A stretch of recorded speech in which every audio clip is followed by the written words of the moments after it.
Hello and welcome back to the Cracking FAANG YouTube channel. Today we're going to be solving Leetcode problem 41, first missing positive. Before we get into the question prompt, just want to remind you guys to subscribe to the channel. We're almost at 2,000 subscribers. Help me get over that milestone. Alright, given an unsorted array nums, return the smallest missing positive integer. You must implement an algorithm that runs in big O of n time and uses constant space. So let's look at an example. We have nums, which is 1, 2, 0, and we can see that the first missing positive is 3, because obviously 0 doesn't count as a positive. So obviously we have a 1, we have a 2, the next number that comes in the positives is a 3, which is not present in the array. That's why our answer is 3. Pretty straightforward.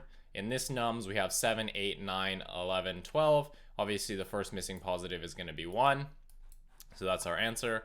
Here you can see that we have negative numbers, but that doesn't matter because we're only interested in the first positive integer. So we have a 1, we have a -1, a 3, and a 4. So obviously we have 1, 3, 4, and then the gap between those two is going to be a 2. So that's why our answer is 2.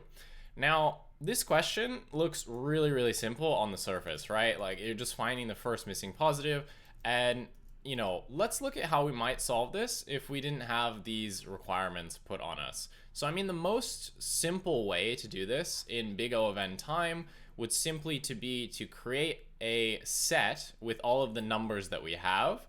And then, we're going to put them in here. So 1, 2, 0. And then what we're going to do is we're just literally going to go from 1 to basically infinity. And the first positive in this range that's not in our set is our answer. Bam, we're done. Unfortunately, while this would run in big O of n time, we use space here, which we can't do. So what's one way we could not use space? Well, we could iterate over all of those numbers again. So from like 1 to infinity, and then literally check if they're inside of our nums here. This way we don't have to use any extra space. But obviously that's going to take big O of n squared time, which is no good. So that solution doesn't work because we have to do it in big O of n time. So how do we actually solve this in a linear runtime and constant space? Well, let's see. We looked at how to solve this problem in the naive way, and it's quite simple, but unfortunately we're bound by a linear runtime and a constant extra space complexity. So that makes things a little bit harder. And what we're going to do here is we're going to use our values inside of the array to basically mark indexes of values that we've seen. And this solution seems a bit hacky. It's one of those weird ones where you probably won't come up with it until you've seen it before. You'd literally never do this in real life. This is such a weird problem, but hey, it's here. We need to be able to solve it, and you can actually use this pattern in a few places. So the first thing that we want to do here is actually check whether or not 1 is actually in our array. Obviously 1 is the first missing positive integer, so if it's not even in our array, then we can just return 1 off the bat. So the first thing that we want to do is check if 1 in nums, right? So doing that in the worst case is going to take big O of n time because we'd have to traverse the entirety of nums, and obviously this is constant space, so this is fine. So if 1 is in the array, then we have to move to the next step. Otherwise, we can essentially we can just return 1, because if 1's not in there, that's the first missing positive, we just return 1. So like in this case, obviously there's no 1 in here, so we just return 1 because that's the first missing positive. So the second thing we want to do is now we need to deal with negatives, zeros, and numbers that are too large. So the gist of this solution is essentially that for every number that we see in our array, what we want to do is we want to set the value. So, for example, as we go through this array from left to right, we're going to get 1. So what we want to do here is we want to set the value at whatever index of our value -1. So for example, we want to set within nums whatever the value of 1 minus 1 is to be negative. So we're going to multiply it by -1, and we're going to do this to indicate that we've seen that number. So for example, 1 in our array here, what we're going to do is, we're going to take 1 minus 1, which is 0, and we're going to set the first so the 0th index to be negative. So our new array would look like -1, 2, 0. So that's what we want to do, and that's how we're going to mark that we've seen a number. But you probably realize that there's some problems with this solution, and that is, okay, what happens if we have 0? Obviously, if we do 0 minus 1, then we're going to start setting the last element here, or potentially, because in Python you can actually do negative indexing, so you're going to be accessing things in the wrong order. So we have to get rid of zeros. Okay, what happens if a number is already negative? Then, if we had like -1, then we want to set the -2th index. No, that doesn't work. So we need to get rid of negatives as well. And what about this case where we have 7, 8, 9, 11, and 12, but this array length is only 5? If we tried to set the 7th index to be negative, or I guess 7 minus 1, which is 6, it's still outside the bounds of our array, so we're going to get an index error. So the second parse through our array is going to handle the zeros, so handle 0, negative numbers, and nums that are actually greater than our length of the numbers, right? The length of our numbers here, because they're going to screw things up when we try to set them. And what we're going to do in this case is just set them to be 1. Set to 1. And the reason we can safely set them to be 1 is because we know that 1 is in the array, and obviously we're looking for the first missing positive. So if 1 is already in here, then it's fine if we have multiple 1s. That's never going to be the first missing positive. If we had set them to be 2 or 3, that could actually be our answer, but we would get a wrong answer if we set it to that, because we would imply that we actually saw a 2 or a 3 when that's not the case. So we can safely set it to 1 because in the previous step we verified that 1 is in our array, and if it wasn't, we would have already returned 1 at this point. So setting it equal to 1 is a safe operation that won't mess up our solution here. Then what we want to do is we want to go through a third time now that we've set everything to be 1. So for example, in our solution here, so for 3, 4, -1, and 3, so we're going to set, so this array is length 4, so that's fine in terms of the length. So our values would be 3, this -1 is going to get set to 1, and we have a 1. So that would be how we clean the array, and now we can actually get to the point where we start marking indices that we've seen them. So we're going to go from left to right over the array, and we're going to set whatever nums of the absolute value of our current num -1. We're going to multiply that by -1 to indicate that we've seen it.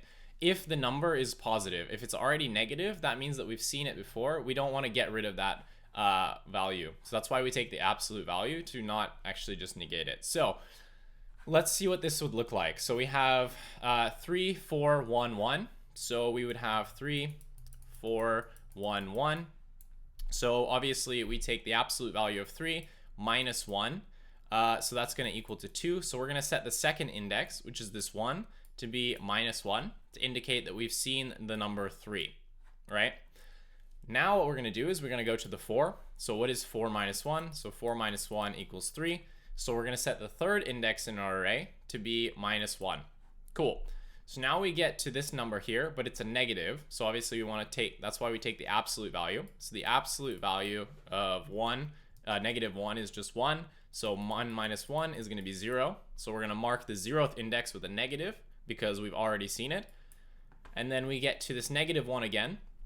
So obviously we take the absolute value of -1, which is 1, minus 1 is 0. So we're going to try to set the 0th index to be negative, but it's actually already negative, which means that we've seen that number before, in this case R1, so we don't need to do anything. We don't want to then reflip it to positive, because then it would pretend like we've never seen it. Remember, if a number is positive, then that means that we haven't seen it before. If a number is negative, that means that we have seen it before. So we don't want to be flipping it back to positive, because that would imply that we haven't seen it, when in reality we've actually seen it twice or potentially multiple times. So at this stage we have our kind of final array here. So we have -3, 4, -1, 1. And now what we want to do is we simply need to go through the array and we need to find the first index who has a positive value. And that index plus 1 will be our answer, because remember we were subtracting by 1 to account for the fact that, you know, indexes are lists are 0 indexed, so we have to subtract by 1, and we have to undo that when we find it. So we check the first element here, which is -3. This is negative, so that means at some point we saw this value, which, remember, it's the index plus 1, so at some point we saw a 1. That's fine, because in our original array we had a 1 in here. Then we get to the 4, which is positive, which means that no number set the index 2 to be, sorry, the index 1 to be negative, which means that we've never seen a 2. So that means if the index 1 is positive, then we want to return 1 plus 1, because remember we need to undo the -1 that we did earlier, and we're simply going to return 2. And if we think about it, this is our solution, right? There's no 2 in this array here, so that's why 2 is our solution. So that is the case. But what happens when our array actually, you know, we don't find the first missing positive? In this case, this is an edge case where all of the numbers actually get set to negative, right? So this would be the array like 1, 2, 3, 4. So obviously when we parse it, all of the values are going to be -1, -2, -3, -4. We didn't find a positive value in here, which means that it's just the next value in our, you know, list. So this is the case when it's like an increasing sequence like this, like 1, 2, 3, 4, then the next missing positive is simply the next number in this sequence, which is just going to be the length of our array plus 1, and that will give us our solution in that edge case. So quite simple. To recap, we're going to first check if 1 is in numbers, which if it's not, we can simply return 1. Otherwise, we go on to step 2, which is to handle any zeros, negative numbers, and numbers whose value is greater than the length of our numbers array. And we're going to set those to be 1. Then what we're going to do is we're going to go from left to right over the array, and we're going to set the value in the original numbers array of whatever the absolute value of our current number is, -1, to be negative, assuming that value isn't already negative. If it is, then we just leave it alone. Then in the last step, we're going to go through the array one last time, and we're going to check for basically, is the number positive? If the number is positive, we simply return the current index plus 1. And if we actually got through parsing our entire array and we weren't able to find a positive, then that means our answer is simply the length of the array plus 1, which is this case where we have like 1, 2, 3, 4. Then the answer would just be the next number in this sequence, which is 5. So that's enough blabbing. Let's go to the code editor and type this up. It's super simple. It's like 15 lines of code.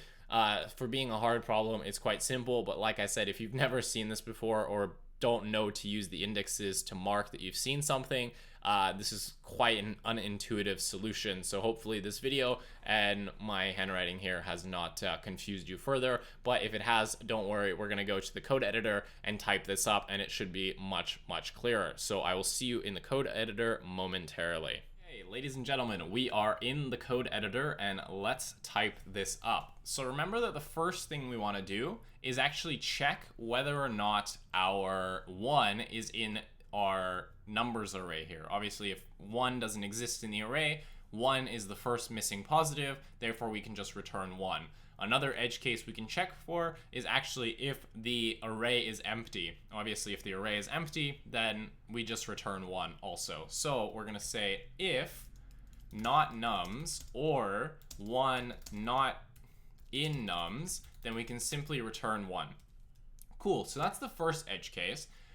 Now, remember that the second step is for us to go through the array and set all numbers that are either 0, negative, or their value is greater than the length of numbers to be equal to 1. And the reason we can set it equal to 1, remember, is because we have just verified in this step that 1 is already present in the array. Therefore, we're not going to be stepping on any toes by saying that by setting it equal to 1, because it doesn't affect our answer. We already know that 1 is in there. It's not going to be the first missing positive. So we can safely set it equal to 1. So we're going to say for I num in enumerate nums, we're going to say if the number is less than or equal to 0, or the number is greater than the length of nums, what we're going to do is we're going to say nums of I is going to be set equal to 1, right? Cool. So that way we clean up our array, and now we have something that's actually workable, and we can start setting our indexes. So we're going to go through the array now a third time. We're going to say for I num in enumerate nums. So we're going to get the index and the number one more time. And remember that let's now find the index that we want to change. So we're going to say toChange is going to equal to nums of the absolute value of our number. And we're going to -1 because remember arrays are 0 indexed.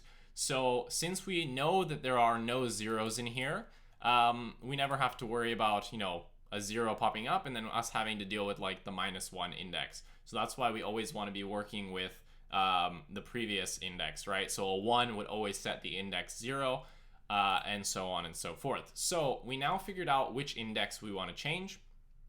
So we've taken, the absolute value of our current number -1, and that is the value that we want to change, right? So now what we want to do is we want to say if toChange. So if the value that's currently there, the reason that we extract the value is to check whether or not it's actually already negative.